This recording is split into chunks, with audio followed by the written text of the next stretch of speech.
And so I believe that there might be some adapting to do, even though the core of it all is something that we have already started working on. Things like video and stuff, webinars. It's not something new. It's just thinking differently about how can you repurpose and redistribute it, and what additional channels should you be looking at to serve that knowledge.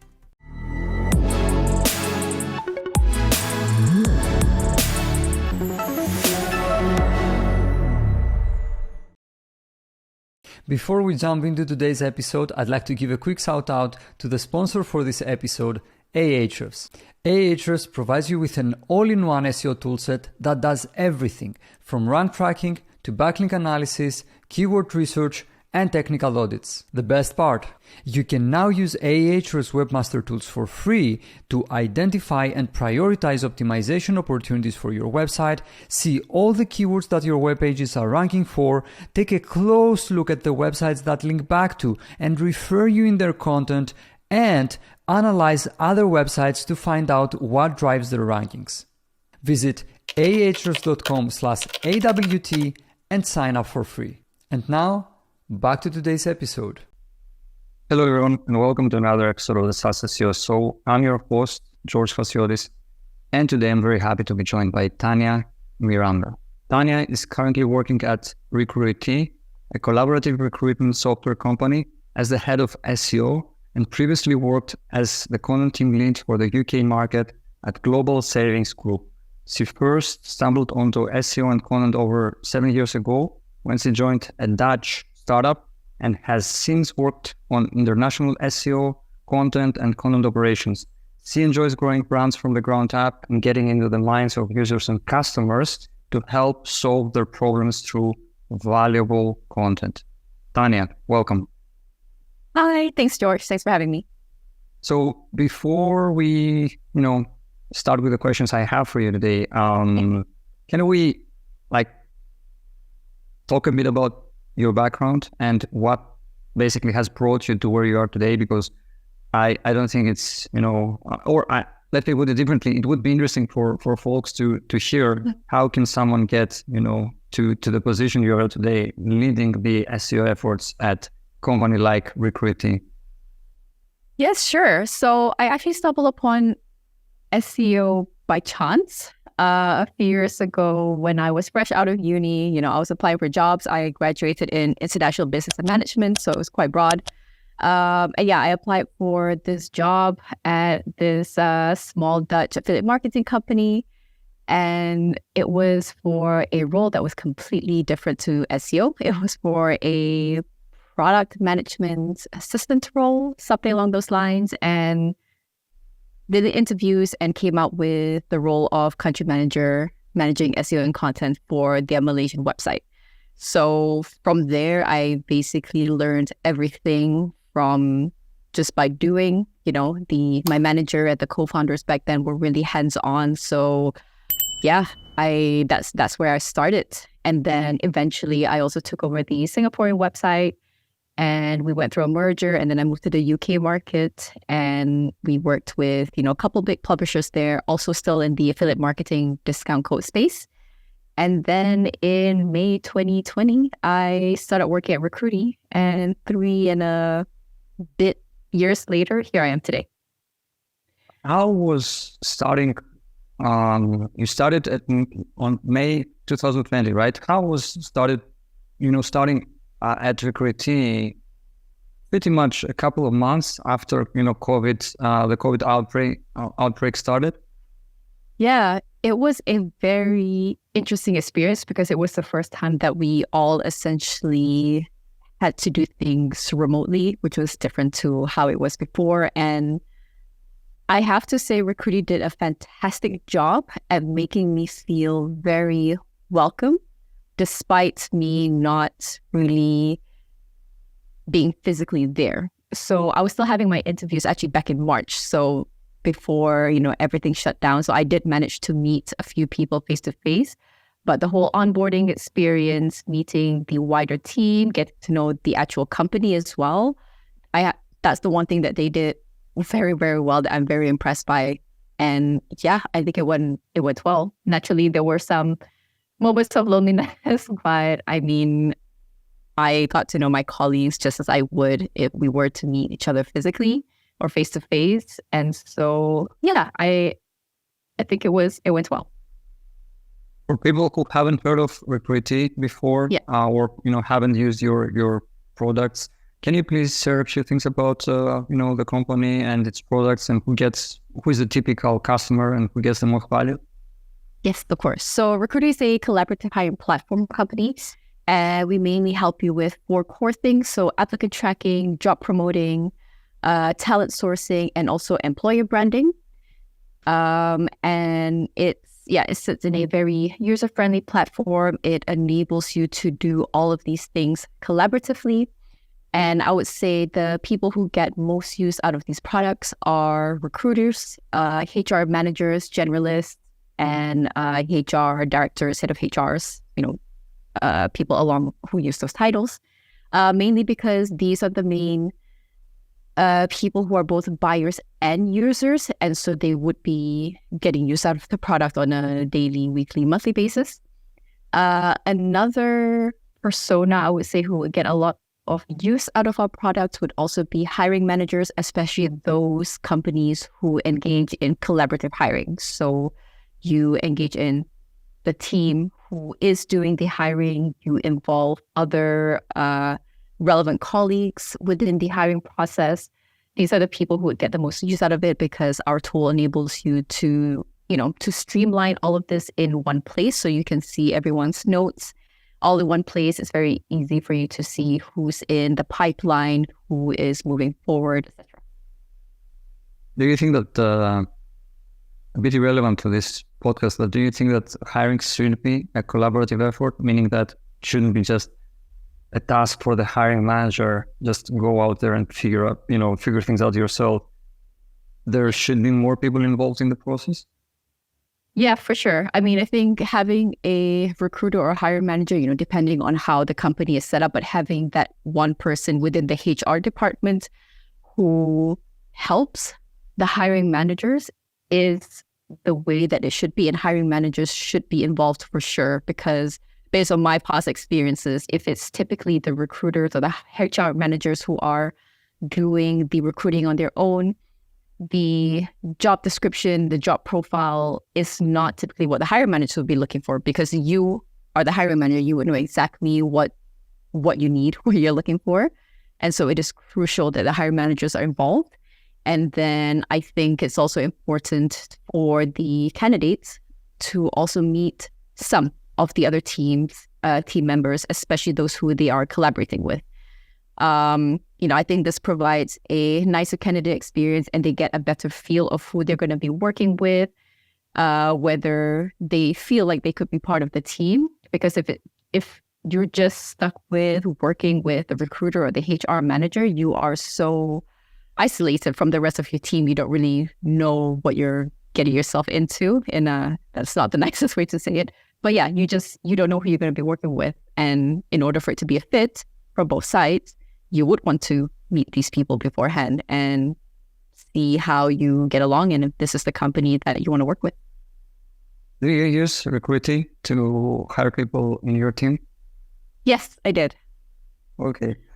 So you have 3 years and approximately 2 months at Recruitee. What are your biggest learnings so far in terms of content and SEO? Okay, so there are quite a few. The first one I would say is that localized content is extremely important. It is not enough to just have translated content, especially when you're working with multiple languages. Each of those regions, their, let's say, personas and the language in itself is important. And also, I would say that we have come across in the past when things used to be translated that we would get feedback that says, this is meant to be German or French content, yet it's not really written in the right way. So users and prospects do take notice of those things. And so, yeah, localized content is extremely important. messaging is not a one-size-fits-all solution. And I think this is also where localization comes into play again. Just because, one set of messaging works in a certain market, it doesn't mean that will work in the other, even if your product has same ICPs. They might not have the same pain points, even though generally the job to be done is the same. But if you want to trickle down into the individual pain points, it might not be. So you can't expect that, one messaging is going to be the same, is going to work for other regions or markets. Speaking of jobs to be done content in combination with SEO really does work wonders for conversions. When we started doing that, we saw really nice uplift in our conversions because it just worked well. Sometimes simple, unsexy SEO strategies just works. You don't always have to be doing things that are outside of the box. That's not to say you should never do it. You should always test and experiment. But sometimes the simple stuff, they just work. Let me see. I would say those would be the main things, the main learnings that I can think of right now. What about challenges? Challenges. Getting into the minds of prospects and also customers is quite challenging. I'll speak from the prospects or prospects perspectives first, or readers. Is that, again, it's not a one-size-fits-all solution because just because it worked with one specific region, the way that you did things, it doesn't mean that it works with another region. And so finding all of that information out can be quite tricky. So, naturally, there are many ways to do it with interviews, with surveys, but I think people underestimate how much of a challenge it is to actually get people to talk to you because, people have their own lives. They might be wondering, well, why should I spend my time talking to you? And even though there are incentives involved, it might not always be the easiest. And so breaking that down and really trying to understand what actually you want out of these conversations with prospects or customers is a challenge in itself. And also getting those information that's actually going to help you is also a challenge in itself. So even though, we have seen improvements in the way that we are doing things, there's still definitely some stuff where I'm like, I still don't understand this and I'm trying to get to the bottom of it. So that's definitely a big challenge. And also, different markets, they have different approaches to things. They like different things. They buy differently. They consume content differently. And so really just getting to the bottom of that, I would say, is one of the biggest challenges. Not many people talk about that because we all kind of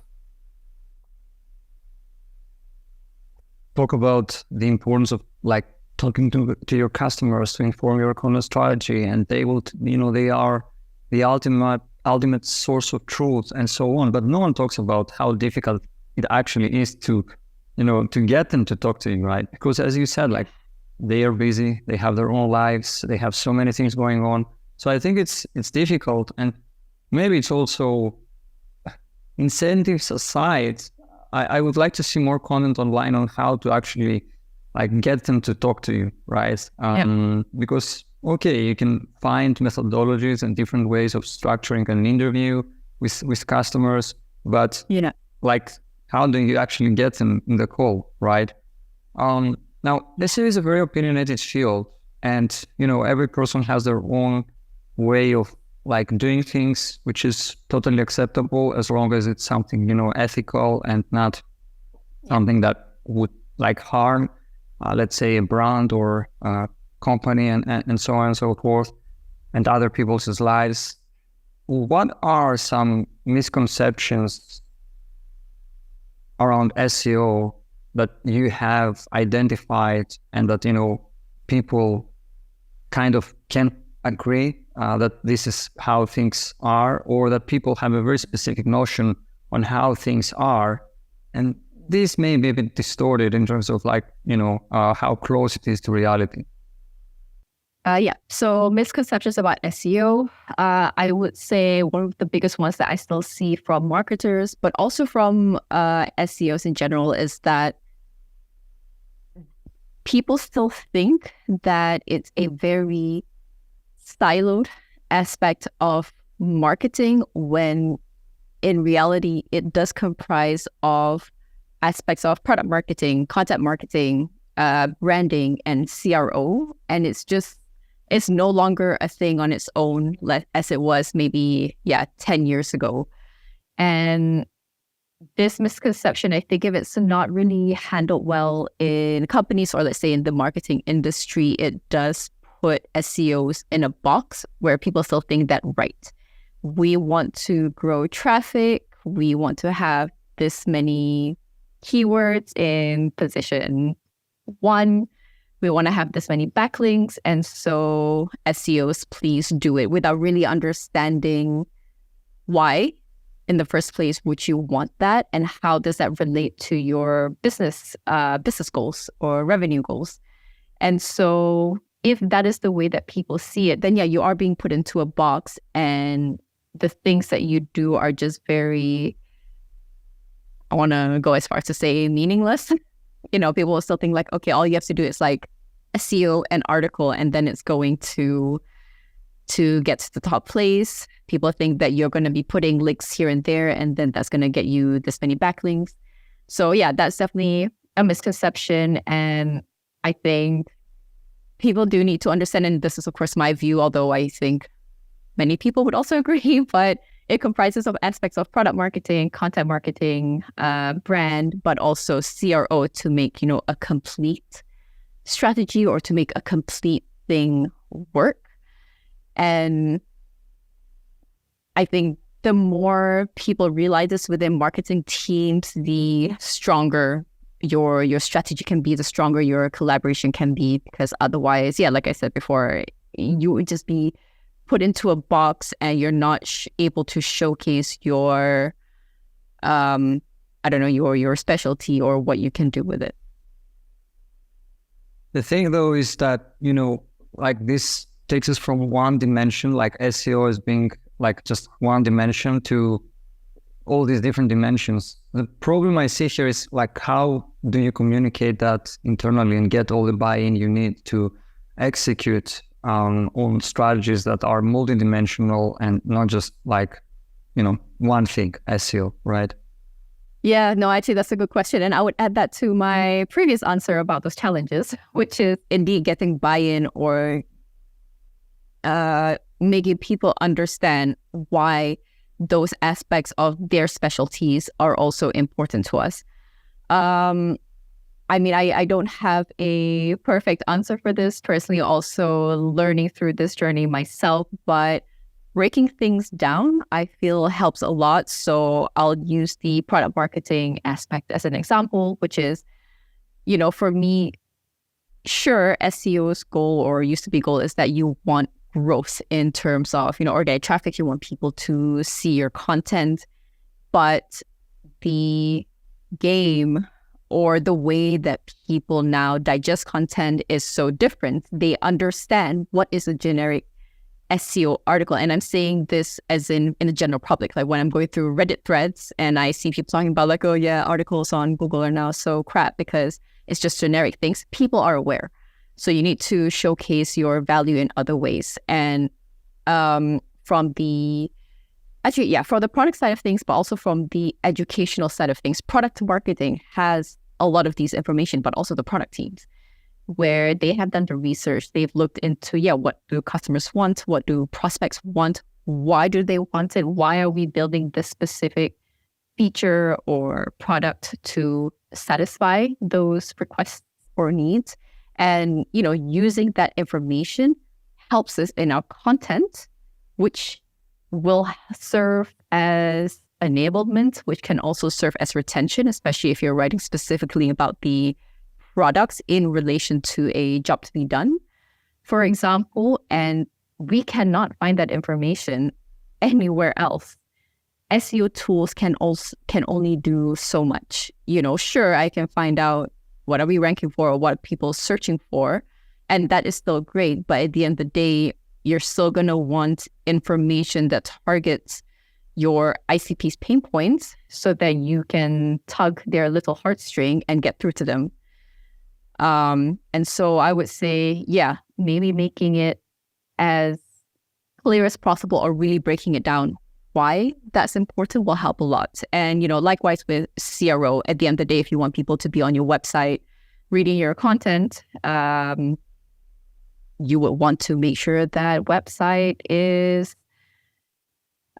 made for conversions. You want the copy to be tugging their heartstrings. UX is another thing. You will want your website to be user-friendly so that they don't go onto your website and be like, what the hell is this? But rather, okay, the information is broken down nicely and easy to digest. And so, yeah, I would say still a bit of a challenge, but breaking it down and making it very clear how their specialties and their knowledge can benefit us is a good starting point to try to get buy-in.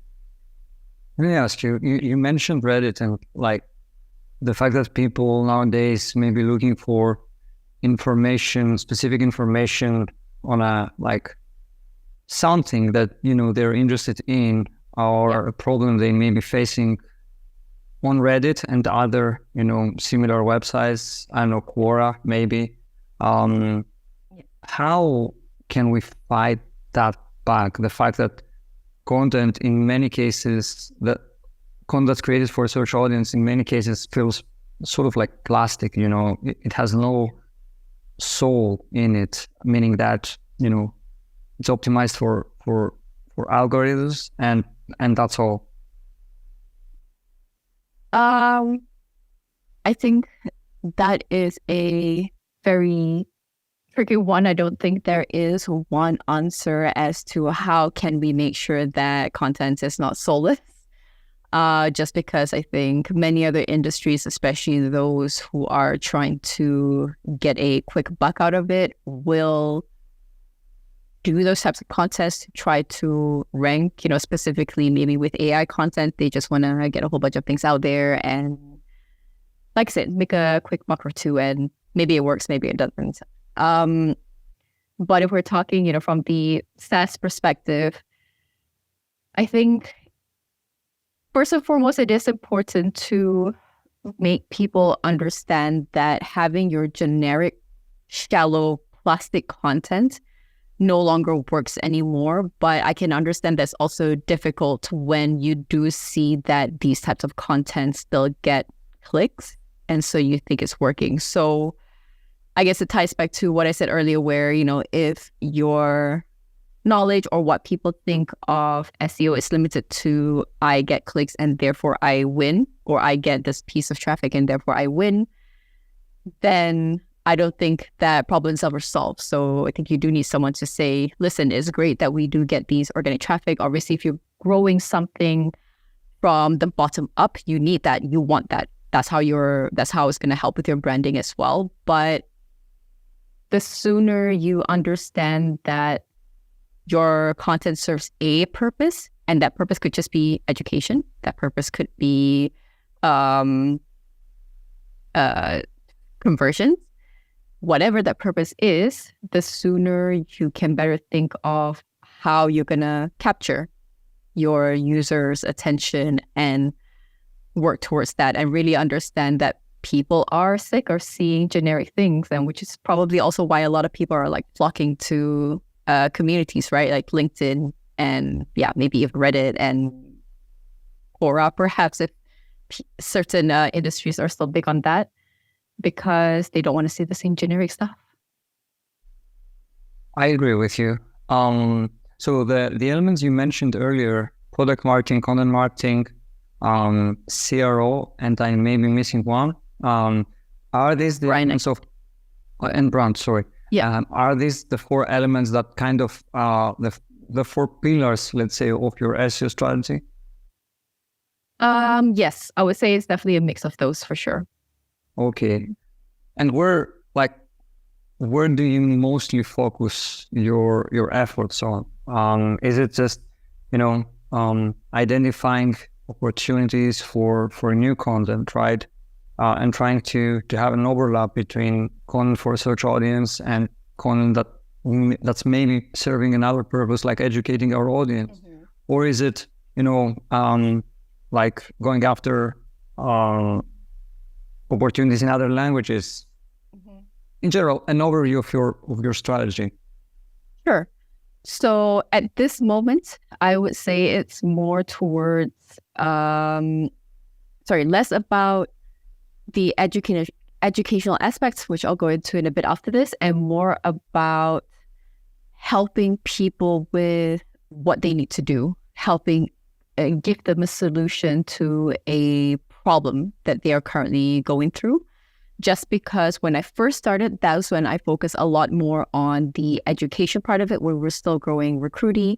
And now, a few years later, in all markets, I would say we have gotten better from the brand recognition sort of things. And we wanted to focus less on pumping out new content for education purposes, but rather just seeing, where exactly can we provide value, and working more on optimizations, consolidating content that no longer serves us, making sure that what we have is valuable. I mean, that is a process in itself. Again, not saying that everything is perfect, but that's the philosophy and what we're doing. And in terms of how we're doing it in international markets, definitely a bit more the same as the global markets or the English markets. But I would say that there was much more of an opportunity on the educational content side of things, because when I was doing the French and German content and I was doing research on, SERP competitors, but also general competitors, content was just not good. And so there was an opportunity to really optimize our content according to topics that were relevant to us and our product, in addition to, bringing in what has worked for the other market into the international content. I know what I said before was that localized content is important, and I still stand by that. But what I noticed was that the search, the search behavior of people in the German and French related countries are so different from English-speaking countries in that they don't tend to use search engines as much as we do in the English-speaking world. So when I was first doing my research, just using the SEO tools, it was very vague. There was not much that I could get out of it. And so I thought, okay, let's say we have a topic on recruitment strategies. Usually what you will find on the SERPs would be a very, very short listicle of here are 5 recruitment strategies. And it was very shallow, just like we talked about. So then, because we had done the research for the English-speaking markets, we also have recruiters internally that we could ask for these types of things. We kind of mixed all of this information for the German and French markets, make sure it's localized. So it was, written by Germans. I worked with the local content marketers as well to make sure that the briefs and everything made sense. And those types of content, those educational types of content, worked extremely well. And that was how we were able to grow the French and German blogs substantially. And that method of optimization and consolidation and just understanding what can we borrow from the English blogs that has worked well, just served us really well. And then further along that, we started utilizing internal resources about our products, about our customers and their pains, etc. And we see that those types of things also work really well. So as long as we're targeting people with what they want and the content that we provide is valuable, even if it means it's quite long, especially our German content, if you look at our blogs, it's really, really hefty. People do read it, like based on, if you put a heat map on it just to understand up to where people read, and they do seem to be engaging with it. So, yeah.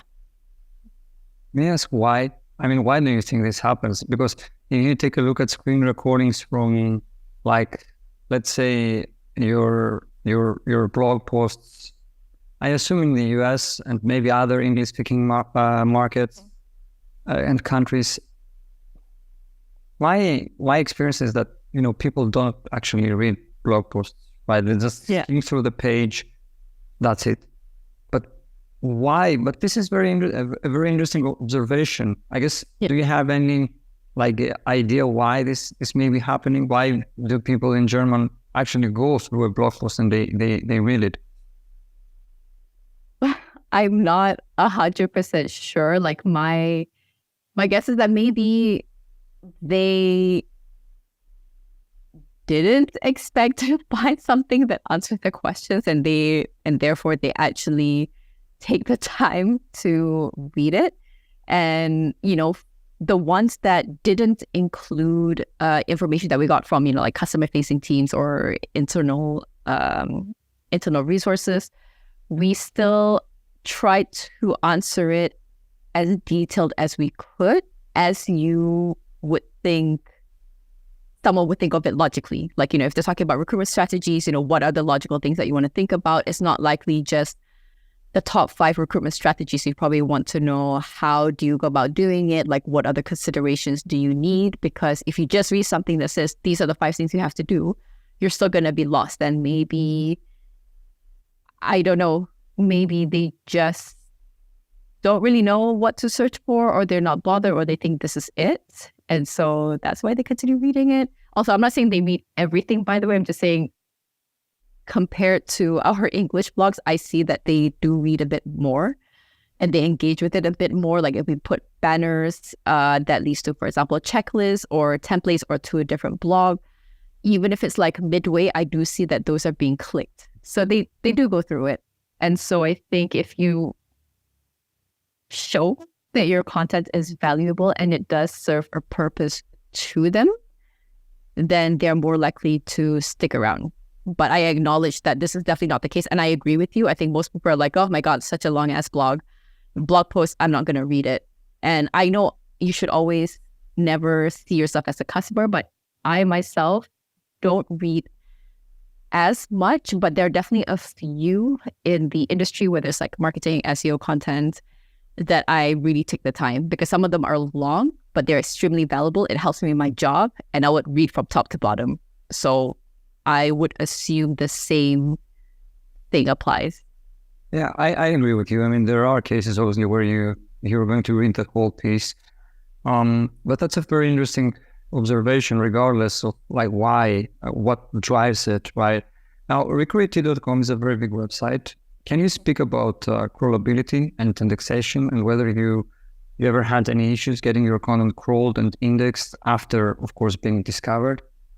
Yeah. Prior to our migration, yes, there were some issues there, and it was only really after the migration that we noticed that we had less of this problem.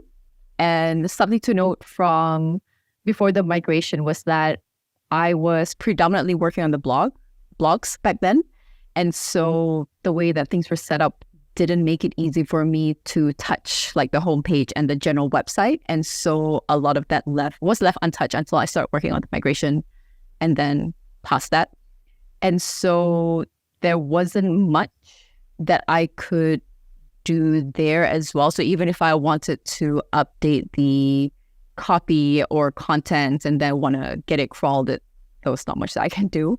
But no, after migration, we saw that we had less of this issue. And naturally, if there were some pages which were important to us that we wanted it to be crawled and indexed, then we would just do it manually. But we've never had an issue with that not working. And if there were some pages where we saw, okay, this is not really, being crawled or being indexed, if it wasn't super important, it wasn't something that we concerned ourselves with. So as long as the most important stuff were being found, then we were happy.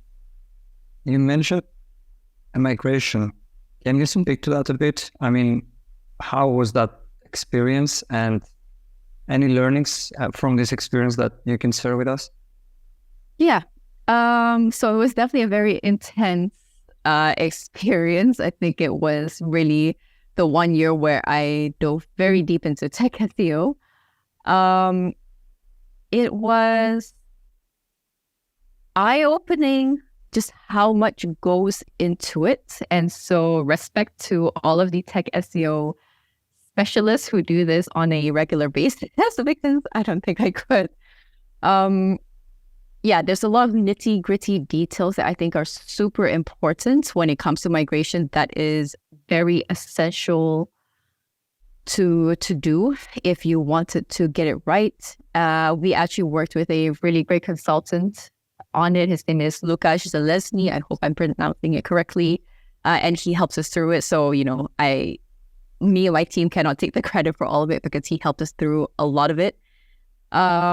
So I would say having a technical SEO consultant who knows a thing or two about migrations is extremely important. Our website setup was a little bit complicated. We were migrating the CMS, and then there was also a lot of localization that we need to take into account because that's really big for us. So finding a CMS that matches with a localization tool that does exactly what we need to do was quite a challenge. A lot of people were involved in it. And so, yeah, I would say it is quite intense, but we made it. One thing I would say that helped a lot was really making sure that all of your redirects are in place. Like I said, all the nitty-gritty details, make sure that they are set up properly. The redirects, I would say, was one of my biggest fear because our blogs before the migration were the ones that were bringing in all the organic traffic. So I was really scared that we were going to lose that and then our organic traffic is going to tank.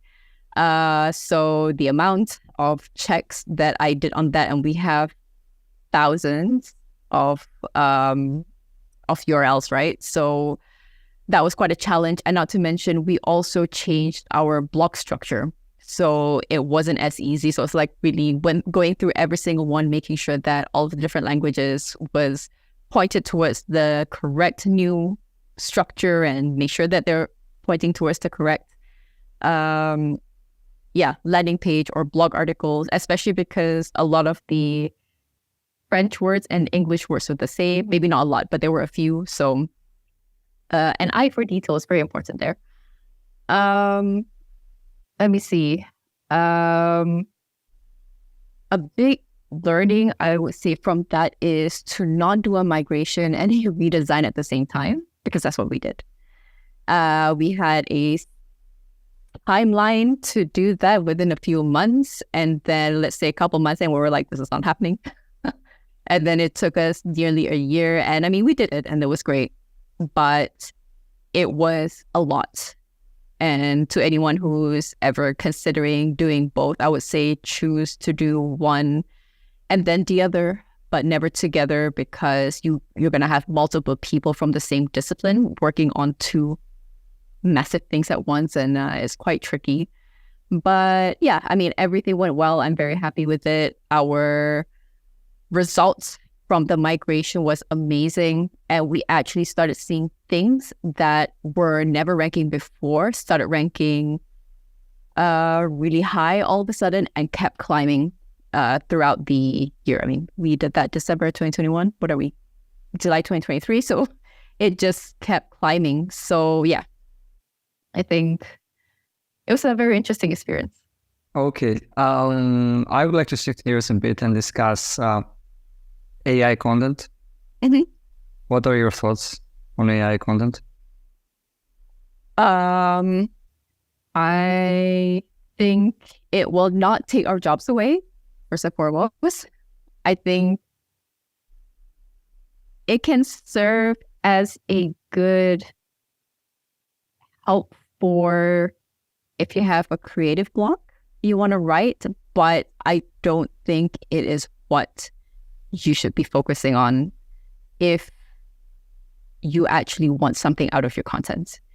I've tested a couple of here and there, and I've also seen what people have said to be AI content. And for some of them, I think it's quite good, although I don't know if they edited those articles. But at the end of the day, I think it's going to be quite generic, and it's going to be the same as what SEO content is. Like I said, I think it can serve some good purposes, but it's not personally a strategy that I would implement where I would work. I agree. And the one word I will pick from your answer is focus, because I see us very often like getting this, shiny object syndrome, and like shifting our focus so easily to something new that's not validated. We don't know how this will like evolve and be in the future, right?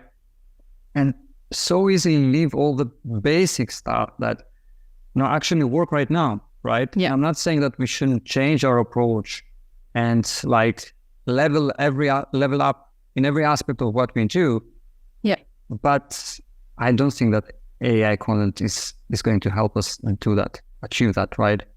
Yeah. I agree. While right now we see companies that like they achieve great results just by focusing on the basics. And I actually had a discussion with a head of growth from one of the companies we work with, and she's a like very fast moving guy, very disciplined, very like results oriented, and so on and so forth. And so I was surprised when she told me that I'm not, first of all, I'm not touching this stuff, and second, it's the greatest distraction for like my competitors, because everyone is trying to figure like ways of leveraging AI content or anything like that right now.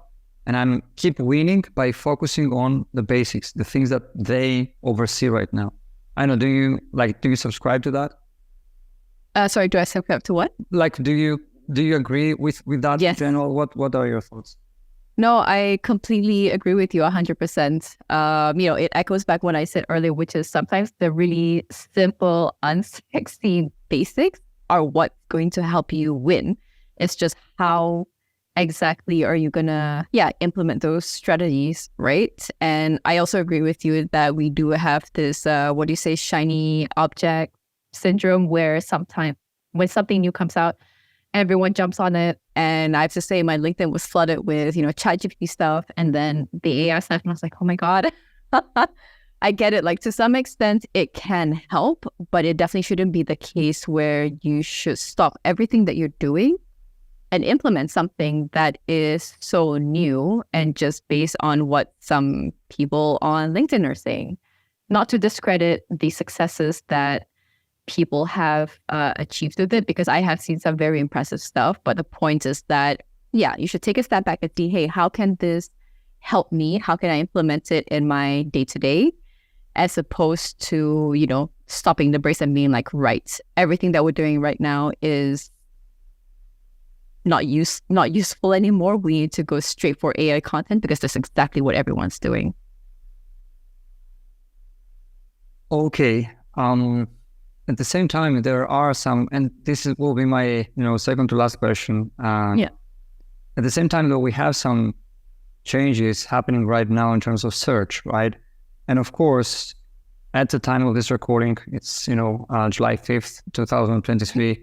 We don't know exactly how like the public version of Google's search generative experience SG will look like, but just from the outlook of it, it seems that it's a new experience, redesigned for like conversations and so on. How do you think this will affect what we do today?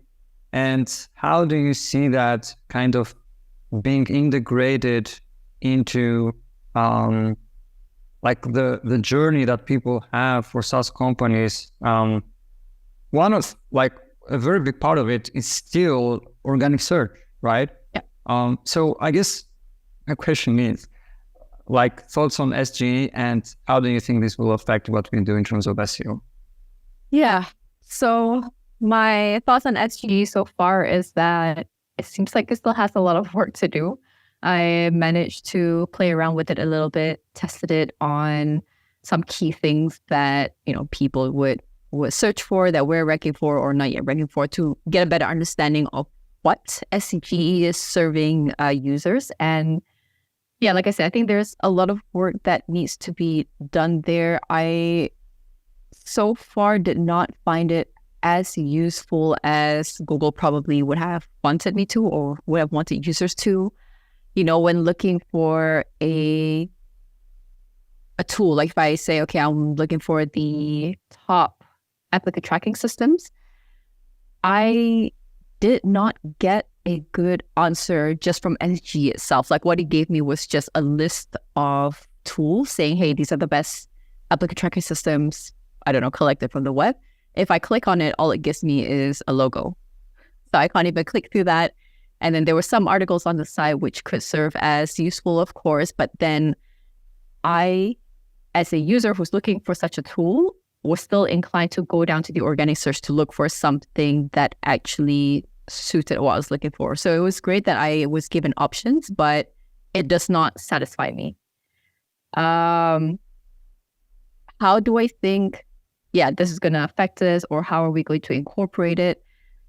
It's tricky to say. I think it was the in relation to the perspective side of things, where they're going to start making use of people's perspective, either from forums or, community sites, Twitter, LinkedIn, Reddit, etc. I think that's actually pretty great and kind of ties into what we spoke about before, and also what Google has always wanted to do, which is to serve people valuable content. People want to hear firsthand from the people who have experienced it. And so to me, that actually makes sense. And that's actually something I'm excited about.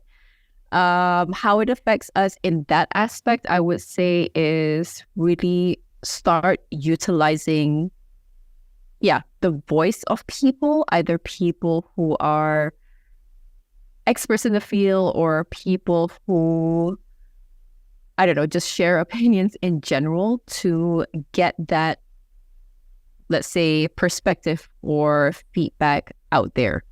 Because, as we've discussed, a lot of the things that we see now on the SERPs are very generic. So it makes sense that people are searching for, the voice of other people. And this could change for us in terms of seeing, how, what channels do we want to work on? How do we want to showcase this information?